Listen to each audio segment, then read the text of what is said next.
कहानी एक छत का सुकून। फर्क पड़ता है ईशा, बहुत फर्क पड़ता है। मेरे सिर पर छत है और तेरे सिर पर छाता। घर परिवार छत के नीचे बनता है, छाते के नीचे नहीं। तेज हवा में छाता उड़ जाता है लेकिन छत नहीं उड़ती। अभी जीवन की कठोर वास्तविकता से तेरा सामना नहीं हुआ है। अभी सब नीली रुमानियत की रिमझिम फुहारों के बीच तुझे छाते के नीचे ही रहना रोमांचकारी लग रहा है। लेकिन जिस दिन तूफान आएगा और छाता उड़ जाएगा ना, उस दिन तुझे पैर टिकाने के लिए ज़मीन भी नहीं मिलेगी। मन भर कर शॉपिंग करने के बाद ढेर सारी शॉपिंग बैग्स से लदी नेहा अपने 5 वर्षीय बेटे के साथ जूस पीने के लिए एक रेस्टोरेंट की तरफ बढ़ी। बहुत देर से वो शॉपिंग कर रही थी तो थक भी गई थी और उसे थोड़ी भूख भी लग गई थी। बेटा विवान भी पिछले 3 घंटों से उसके साथ घूम रहा था तो वह भी अब थक गया था। आज नेहा ने अधिकतर शॉपिंग भी अपने लाडले बेटे के लिए ही की थी। कपड़े, खिलौने, नए शूज़ और भी न जाने क्या क्या खरीदा था उसने विवान के लिए। फिर कुछ अपने काम की चीज़ें ली और विशाल यानी अपने पति के लिए कुछ ना ले, ऐसा तो हो ही नहीं सकता। तो उसके लिए भी एक स्मार्ट टी शर्ट ले ली, एक परफ्यूम भी लगे हाथ ले लिया। हालांकि उन दोनों के जीवन में प्रेम की मधुर सुगंध पहले से ही बिखरी हुई है, लेकिन ऐसे छोटे छोटे उपहार उस सुगंध को और भी गहरा कर देते हैं। विशाल के बारे में सोचते ही नेहा के चेहरे पर एक प्यारी सी मुस्कुराहट आ गई। 6 साल हो गए हैं उनकी शादी को, लेकिन आज भी विशाल उसे उतना ही प्यार करता है जितना शादी के शुरुआती दिनों में करता था। इस मामले में नेहा खुद को बेहद किस्मत वाली मानती है।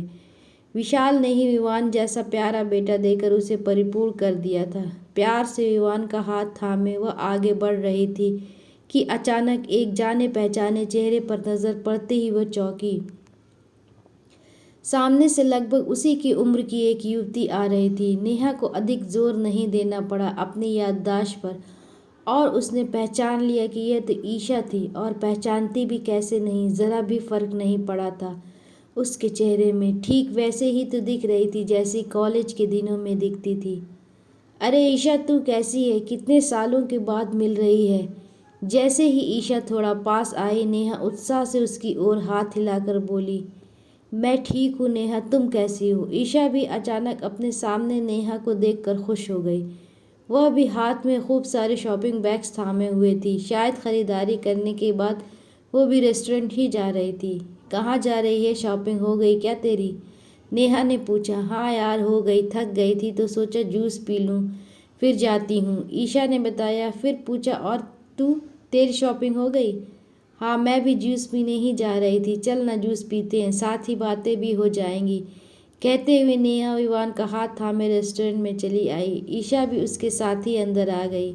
अंदर का वातावरण बहुत भला था, अच्छी ठंडक थी। दोनों एक कॉर्नर टेबल पर बैठ गई और अपने शॉपिंग बैग्स दीवार के सहारे टिका दिए। 2-4 टेबलों के ऊपर कुछ युवा जोड़े बैठे हुए और अपनी दुनिया में खोए हुए थे। तू वैसी की वैसी ही है यार, जैसी 8 बरस पहले थी। उम्र तो तुझे ज़रा भी छू नहीं पाई है, नेहा ने प्रशंसात्मक स्वर में कहा। थैंक्स। ईशा के कपड़ों पर लाली छा गई। और बता, कब आई यहाँ? कहाँ रहती है? नेहा ने उत्सुकता से पूछा। 1.5 साल हो गया है। जिस कंपनी में जॉब करती थी उसकी एक ब्रांच यहाँ खुली है तो मेरा ट्रांसफ़र यहाँ कर दिया गया, तब से यहीं हूँ, ईशा ने बताया। तू 1.5 साल से यहाँ है और मुझे पता भी नहीं, नेहा ने कहा। सॉरी यार, मेरे फ़ोन में से सारे कॉन्टैक्ट डिलीट हो गए तो किसी से संपर्क ही नहीं रहा, पर अच्छा हुआ आज तू मिल गई, ईशा खुश होते हुए बोली। हाँ यार, मन की बातें तो दोस्तों के साथ ही साझा करने में मज़ा आता है।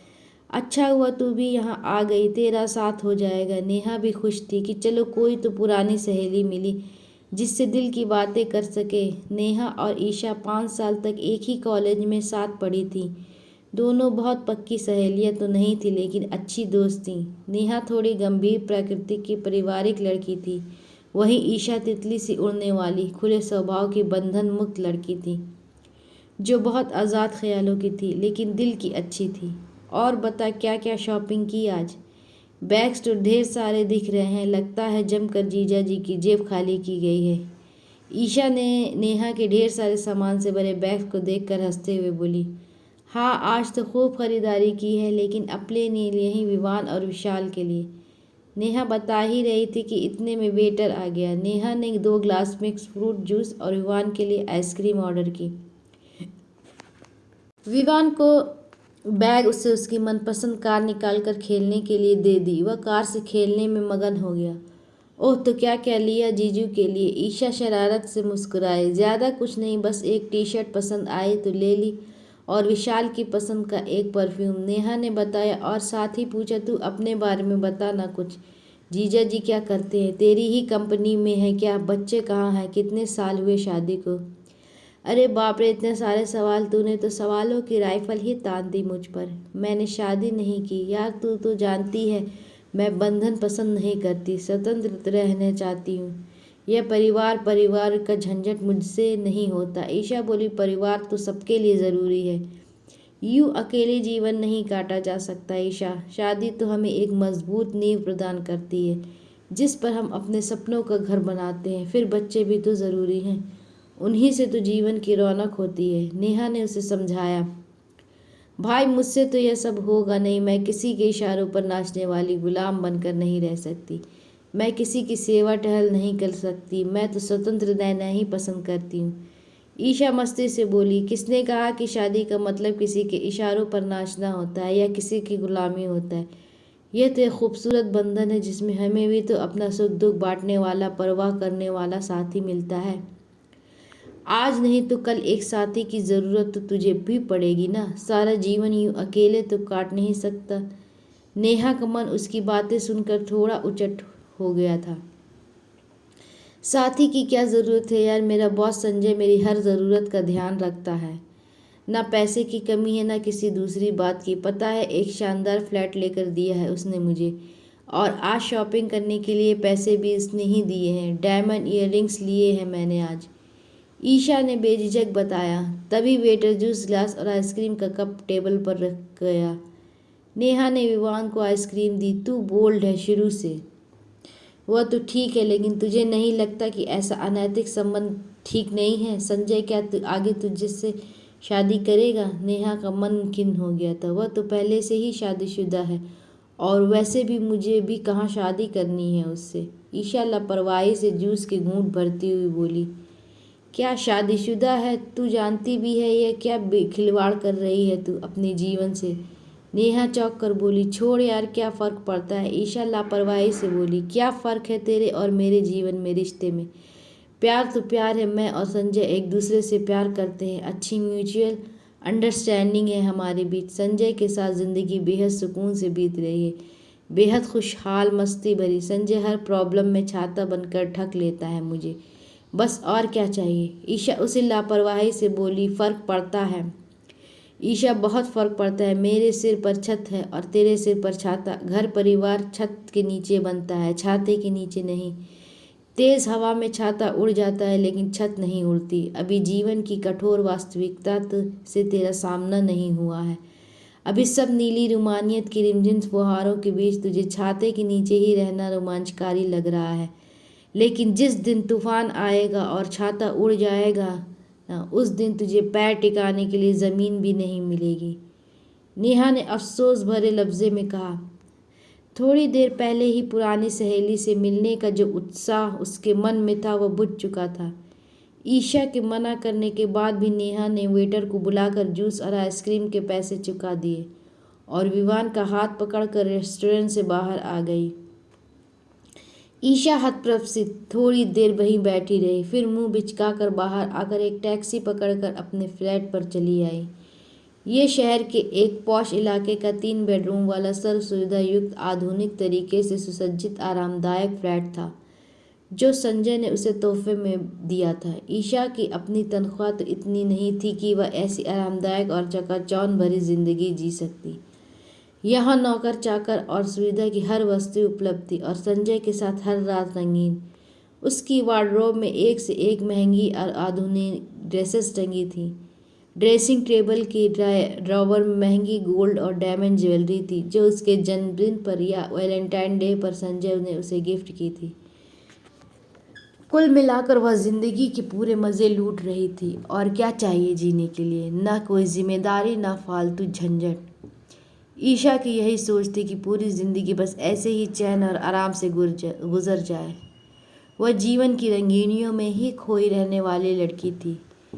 क्या हुआ अगर संजय शादीशुदा है और उसे अपने परिवार को भी समय देना पड़ता है, लेकिन ऑफिस में तो दिन भर दोनों आसपास रहते हैं। मौका मिलते ही संजय उसे अपने केबिन में बुला लेता है और हफ्ते में कम से कम 3 रातों उसके साथ ही गुजारता है। फिर टूर पर भी तो साथ ले जाता है उसे अक्सर ही। 3 साल से वह संजय से प्यार करती है और वह उससे और भला क्या चाहिए ईशा को।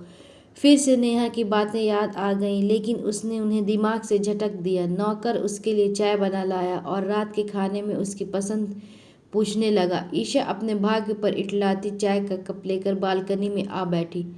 वो आराम से कुर्सी पर पसर कर गर्मा गर्म चाय का आनंद ले रही है और वहाँ नेहा बेचारी पति और बच्चे की फरमाइश पूरी करती रात के खाने की तैयारी में जुटी होगी। और ईशा व्यंग से मुस्कुरा दी। कहा ईशा की हाई प्रोफाइल लाइफ और कहा नेहा की वह मध्यम वर्गीय गोल्हू के बैल जैसी गृहस्थी की चक्की में पिसती जिंदगी।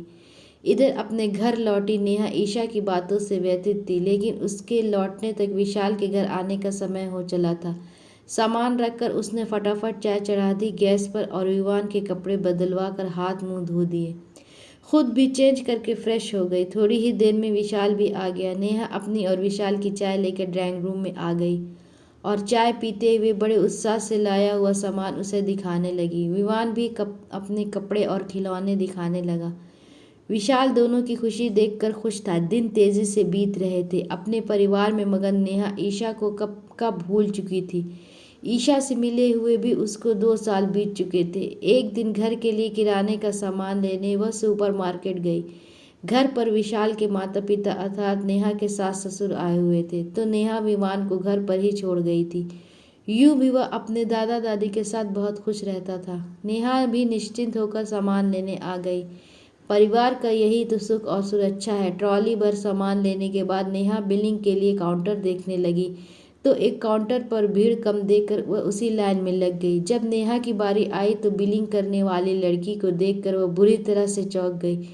वह लड़की भी नेहा को देखकर सकपका गई थी। नेहा ने उसे गौर से देखा। हाँ, वह ईशा ही थी, लेकिन कितनी बदल गई थी। शरीर बेडौल हो गया था, चेहरे की रंगत फीकी पड़ गई थी और अपनी उम्र से 10 साल बड़ी लग रही थी। आंखों के नीचे काले घेरे पड़े थे। बीमार भी लग रही थी। वह सिर झुकाकर चुपचाप बिलिंग करती रही। जब सारा सामान का बिल बन गया तो नेहा ने पैसे चुकाए और ईशा के साथ आने को कहा। ईशा ने चुपचाप उसकी बात मान ली और काउंटर पर एक दूसरी लड़की को बिठाकर नेहा के साथ चली आई। दोनों पास की एक कॉफ़ी शॉप में आ गई। नेहा ने 2 कप कॉफ़ी का ऑर्डर दिया। तू यहाँ कैसे ईशा?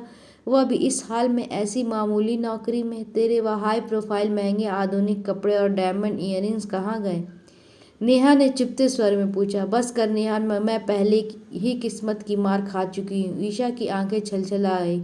क्या हुआ? संजय कहाँ है और तेरा यह हाल कैसे हुआ? नेहा ने थोड़ा नरम होते हुए पूछा। संजय अब मेरे साथ नहीं रहता। उसने मुझे छोड़ दिया है। मुझे नौकरी से भी निकाल दिया। मेरे एक्सपीरियंस सर्टिफिकेट में भी मेरे काम में इतनी खामियां लिख दी कि मुझे कहीं अच्छी जगह नौकरी नहीं मिली। आखिर बड़ी मुश्किल से मुझे यहाँ नौकरी मिली। पहली नौकरी मेरी सुंदरता की वजह से संजय ने मुझे दी थी। अब वह बात रही नहीं तो ईशा की आंखों से आंसू बह निकले। लेकिन ऐसा क्यों? तुम दोनों तो एक दूसरे से प्यार करते थे। अच्छी म्यूचुअल अंडरस्टैंडिंग थी तुम दोनों के बीच। नेहा ने कॉफ़ी का घूंट भरते हुए पूछा। मैं तो यही समझती थी, लेकिन 2 साल पहले बाथरूम में पैर फिसल जाने से मेरे पैर की हड्डी टूट गई और साथ ही गिरने की वजह से मेरा गर्भपात भी हो गया। मुझे तो पता ही नहीं था कि मैं गर्भवती हो गई हूँ। उसी समय इलाज के दौरान किसी दवाई के रिएक्शन से मेरी ये हालत हो गई। बस तभी संजय का रवैया मेरे प्रति अचानक से बदल गया। मुझे अस्पताल में ही एडमिट करवा कर 8-10 दिन बाद से उसने मेरी खोज खबर लेनी बंद कर दी। ऑफिस के कुछ सहकर्मियों ने ही मेरी देखभाल की। संजय के बारे में उन्होंने भी कुछ नहीं बताया। संजय ने फ़ोन पर मुझे ब्लॉक कर दिया। दूसरे के फ़ोन पर वो मेरी आवाज़ सुनकर फ़ोन काट देता। 2 महीने बाद जब मैं अस्पताल से डिस्चार्ज हुई तो बिल भरने में ही मेरा न सिर्फ जमा पूंजी ख़त्म हो गई, बल्कि मेरी चेन व अंगूठी भी बिक गई। जब मैं अपने फ्लैट पर पहुंची तो मेरे ही नौकरों ने मुझे अंदर नहीं जाने दिया। एक नौकर जो थोड़ा भला आदमी था, उसने बताया कि संजय ने ये फ्लैट मेरे लिए नहीं बल्कि मेरी जैसी लड़कियों के लिए रखा था। मुझसे पहले भी वहाँ 2 लड़कियाँ रह चुकी थीं, जिनसे मन भर जाने के बाद संजय ने मुझे रखा। मेरे बाद उसने दूसरी लड़की को अपने जाल में फंसाकर वहाँ रखा हुआ था। वह नौकर भी उसी के आदमी थे, इसलिए किसी लड़की को कुछ नहीं बताते थे। ईशा ने 2 घूंट पानी पिया और आगे बोली, मुझे न उसने कपड़े लेने दिए न और कुछ सामान। मेरे पुराने कपड़े वह बैग में भर कर पहले ही अस्पताल पहुंचा चुका था। अब वही कपड़े और इयररिंग्स उसने किसी दूसरी लड़की को दे रखे हैं। तो अब तू रहती कहाँ है? नेहा ने पूछा। एक परिवार के यहाँ ऊपर एक छोटा सा कमरा ले रखा है किराए पर, वहीं रहती हूँ, ईशा ने बताया। अपने घर क्यों नहीं चली जाती वापस? नेहा बोली, किस मुंह से जाऊँ? 3 साल पहले संजय के कारण उनसे रिश्ता तोड़ रखा था। उनकी उपेक्षा की तू सच कहती थी नेहा। छत और छाते में बहुत फर्क होता है। जरा से तूफान में संजय नाम का वह छाता तपाक से उड़ गया। यही अगर मेरे सिर पर छत होती तो क्या मेरा पति, मेरा परिवार मुझे अस्पताल में अकेला छोड़कर चला जाता? ईशा की आंखों से आंसू बहने लगे। काश तू यह बात पहले ही समझ गई होती कि घर छत के नीचे बसते हैं, छाते के नीचे नहीं। अब भी मुझ कुछ नहीं बिगड़ा। माता पिता अपने बच्चों को माफ़ करते हैं, उनसे माफ़ी मांग कर। मुझे विश्वास है जल्द ही एक छत के नीचे तेरा भी घर बस जाएगा। एक छत तो होगी ज़रूर तेरे नाम की भी। नेहा ने उसकी हथेली थपथपाते हुए उसे दिलासा दिया। नेहा की बातों ने ईशा के दर्द पर मरहम का काम किया। गर्म कॉफ़ी पीते हुए अब वह खुद को काफ़ी हल्का महसूस कर रही थी। छाते के उड़ जाने के दर्द से उबर कर अब उसकी आंखों में एक छत की उम्मीद झिलमिला रही थी। दोस्तों, कहानी पसंद आए तो चैनल को सब्सक्राइब करें और वीडियो को लाइक करें।